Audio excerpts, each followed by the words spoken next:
Hi guys, so today I'm going to be doing a review of Children Shouldn't Play with Dead Things by Martina McAtee. I don't know if that's how you pronounce the last name, I do apologise, but I tried my best. So just quickly, whenever it takes me an exceptionally long time to read a book, I usually class that as a negative because it usually means that I'm not feeling gravitated towards the book and I'm not feeling an urge to read it. However, with this book, it was completely the opposite. I really just didn't want it to end, and that was why it took me so damn long to read it. So the first time I heard about this book, I believe it was on Cassie Ann Reed's channel. I'll link her channel down below, and she was talking about it and I thought, oh, this sounds interesting. I also think at the time you was able to get it for free on like Kindle books or something. I'm not too sure what the price is and everything at the moment, but I'm pretty sure I didn't pay for this book. As usual, you know, that doesn't affect my opinion or anything. It wasn't sent to me as well, so I literally just saw it for free and took it, basically. I think it took me ages to decide to read this because I was a little bit intimidated by the length. When I first saw it, I didn't think it was a big book, but every time I decided to go and read it, I was like, oh my gosh, it's almost, I think it's like 500 pages or something. It's a long one, you know. But looking back at it now, I'm really glad it was quite a long book because I was basically lapping up all I could get and I didn't want it to finish. So just briefly, Children Shouldn't Play with Dead Things is the first in the Dead Things series. We're following a young girl called Ember who has a really hard time at life. I mean, you know, that's not a very uncommon feature, having a very depressed kind of loner main character, you know, but it worked for this. Anyway, she skips school a lot of the time and spends her time in graveyards. She works with, she helps out doing the, I don't remember what it's called, is it a mortician? The one that makes up the dead people. She does that and then she just spends her time, you know, in the graveyard basically, trying to avoid her alcoholic father. When a death close to home happens, her body goes through a lot of overwhelming changes that she can't really understand, opening up the doors to a whole nother world, I guess, that she didn't know existed. I will say, the first couple of pages I was pretty overwhelmed. I feel like we had a lot of things going on for like the opening. There was like a birthday, there was a Day of the Dead ceremony, there was a death, and it was just too much crammed into the beginning. I feel like the author kind of wanted to make you feel that connection instantly, but I hadn't yet felt like I knew Ember too well, and I felt like all these things just kind of almost repelled me rather than made me feel sympathetic towards her. It was just too overbearing at the time. I love the array of characters that we have here. I won't talk about everyone, but Ember, of course, I have to talk about. She's our main character. I thought she was really awesome. I loved her personality. I loved how she was stereotypically fiery because of her red hair. She had that sort of passion within her. I am going to name names, but I'm not going to name connections to who they are to people.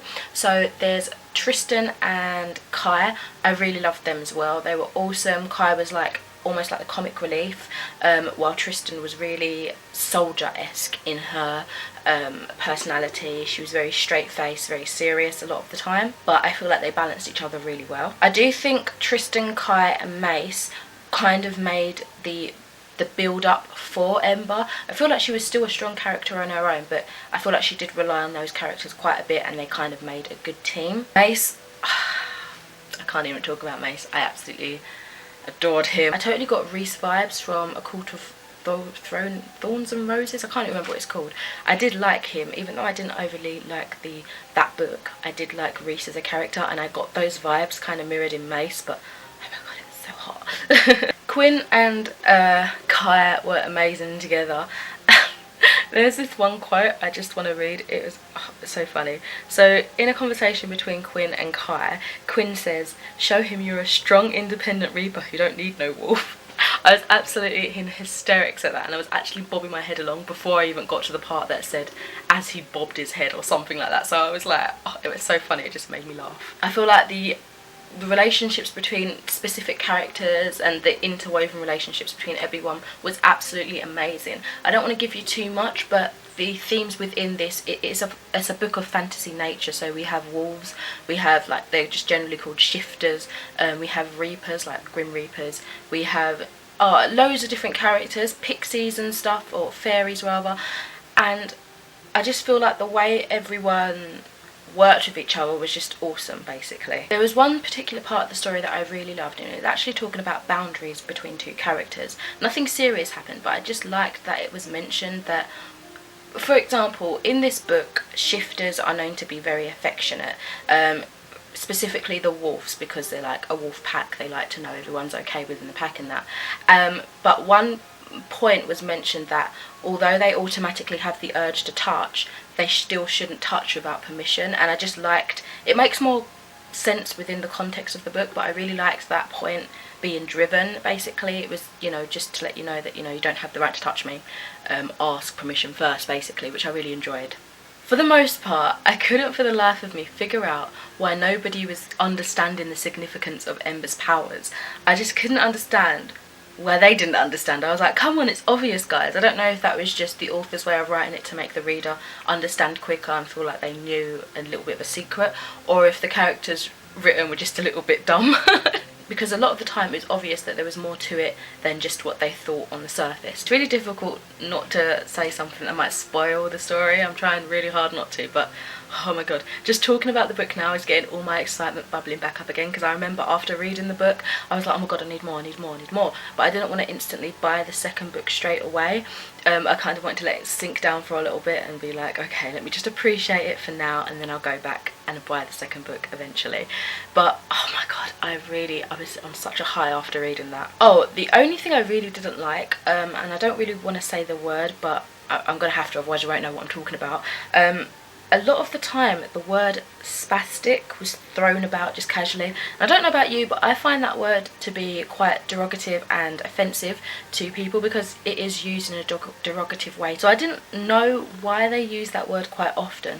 I mean, I don't remember them saying it in a negative way, but they were saying it to describe an action. So they'd be like spastically moving or something like that. But I feel like there were so many other words that could be used instead of that, just because of the origins of the term, and I just didn't like the use of that word, basically. So I do have a spoiler section on Goodreads. If you do want to go and read some more of my thoughts, click on that hide spoiler link and you'll be able to see all the spoilery thoughts that I had whilst reading this. But for now, I've just got to say, overall I really did enjoy this book, way more than I was expecting to be honest. I feel like it's been ages since I've thoroughly enjoyed like a fantasy or just a book in general to this degree, so it was such a nice feeling to have, to finally just feel absorbed entirely into that world and just live through it. If you're looking for a YA kind of supernatural story, also I guess a coming of age in sorts, because of all these characters are at different points in their life, although they're similar ages, they have different things going on, then I think this would be a good book for you. I'd totally recommend it to anybody, to be honest, just because I love it that much. I think it might be a favourite book of this year. Bold statement, I know, but yeah, definitely check it out. Anyway, I hope you enjoyed my review. I feel like it's a little bit all over the place, but you know, I tried my best to efficiently articulate what I had to say. I will say again, if you do want a more coherent, thorough, in-depth review, check out my Goodreads review. But for now, I shall speak to you in another video soon. Bye bye.